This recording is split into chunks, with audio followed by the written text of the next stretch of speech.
ಯಾವನಲ್ಲ? ಮಾನ್ಯ ಮುಖ್ಯಮಂತ್ರಿಯೇ, ಅವರ ಪ್ರಶ್ನೆಗೆ ಉತ್ತರ ಕೊಡಿ. ಖಂಡಿತವಾಗಿ ನಾವು ಹಳ್ಳಿಗಳಲ್ಲಿ ನೀರು ಕೊಡ್ತೀವಿ ಅಂತ ಹೇಳಿದ್ರೆ ಕೊಡ್ತಿದ್ದೀವಿ ಕೂಡ. ಆದ್ರೆ ಕೆಲವೊಮ್ಮೆ ತಾತ್ಕಾಲಿಕ ತೊಂದರೆಯಿಂದ ನೀರು ಒದಗಿಸಲು ಆಗದೇ ಇರಬಹುದು. ಆದ್ರೆ ಇದು ಕೆಲವೊಮ್ಮೆ ಮಾತ್ರ. ಸರ್ಕಾರ ಉಚಿತವಾಗಿ ನೀರು ಒದಗಿಸಿದ್ರು ಕೆಲವರು ಬಾವಿಯಿಂದ ನೀರು ಬರ್ತಾರೆ ಅಂದ್ರೆ ಮೊದಲನೇದಾಗಿ ಅವ್ರ ಬಾವಿ ಮನೆಗೆ ಹತ್ರ ಇರ್ಬೋದು. ಎರಡನೇದಾಗಿ ಅವ್ರ ಮನೆಯಲ್ಲಿ ಸರ್ಕಾರ ಕೊಡೋ ನೀರನ್ನ ಸಂಗ್ರಹಿಸುವ ಸಾಮರ್ಥ್ಯ ಇದೆ ಇರ್ಬೋದು. ಮೂರನೇದಾಗಿ ಹಲವಾರು ವರ್ಷಗಳಿಂದ ಅವರು ಬಾವಿ ನೀರನ್ನೇ ಬಳಸಿ ಸಂಗ್ರಹಣೆ ಹೊಂದಿರ್ಬೋದು. ಹೀಗೆ ಹಲವಾರು ಕಾರಣ ಇರುತ್ತೆ. ಹಾಗಾಗಿ ಮಾನ್ಯ ಸಭಾಪತಿಗಳೇ, ಎಲ್ಲದಕ್ಕೂ ನಮ್ಮ ಸರ್ಕಾರದಲ್ಲಿ ದೂಷಿಸುವುದನ್ನು ನಾವು ಖಡಾಖಂಡಿತವಾಗಿ ವಿರೋಧಿಸ್ತೀವಿ. ಸರ್ಕಾರ ಯಾರನ್ನು ಭೇದ ಭಾವ ಮಾಡದೆ ಎಲ್ಲ ಯೋಜನೆಗಳನ್ನು ಕೈಗೊಂಡಿದೆ. ಜನರಿಗೆ ಯಾವುದೇ ರೀತಿಯ ಅಭ್ಯಂತರ ಇಲ್ಲ.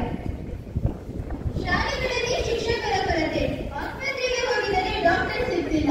ಶಿಕ್ಷಣ ಆರೋಗ್ಯ ಬಗ್ಗೆ ಸರ್ಕಾರ ಏನು ಯೋಚಿಸುತ್ತಿದೆ?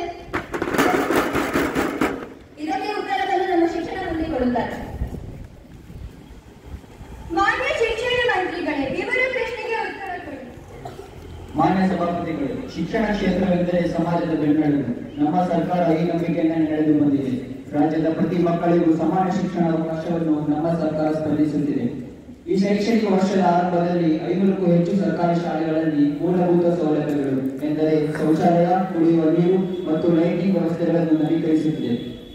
ನಮ್ಮ ಶಾಲೆ ನಮ್ಮ ಹೆಮ್ಮೆ ಎಂಬ ಕಾರ್ಯಕ್ರಮದ ಅಡಿಯಲ್ಲಿ ಎಲ್ಲಾ ಸರ್ಕಾರಿ ಶಾಲೆಗಳಲ್ಲೂ ಮೂಲಭೂತ ಸೌಕರ್ಯಗಳು ಹಾಗೂ ಜನರನ್ನು ಮತ್ತು ಪೋಷಕರನ್ನು ಸರ್ಕಾರಿ ಶಾಲೆ ಅಭಿವೃದ್ಧಿಗೆ ತೊಡಗಿಸಿಕೊಳ್ಳಲಾಗುತ್ತಿದೆ. ರಾಷ್ಟ್ರೀಯ ಶಿಕ್ಷಣ ನೀತಿ NEP ಅನುಸಾರ ಹೊಸ ಪಾಠ್ಯಕ್ರಮವನ್ನು ಪ್ರಾಯೋಗಿಕವಾಗಿ ಅಳವಡಿಸಿ ವಿದ್ಯಾರ್ಥಿಗಳಿಗೆ ಕುಶಲಾಭಿವೃದ್ಧಿಯುಳ್ಳ ವಿಷಯಗಳನ್ನು ಪರಿಕರಿಸುತ್ತಾಗುತ್ತಿದೆ.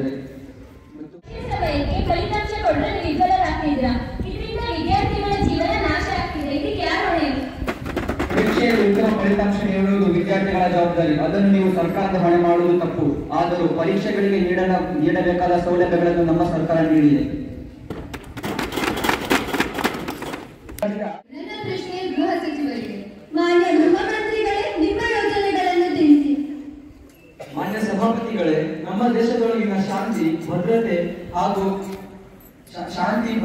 ಹಾಗೂ ಕಾನೂನು ಸುವ್ಯವಸ್ಥೆಗಳನ್ನು ಕಾಪಾಡುವುದು ನಮ್ಮ ಗೃಹ ಸಚಿವಾಲಯದ ಪ್ರಮುಖ ಹೊಣೆಗಾರಿಕೆಯಾಗಿದೆ.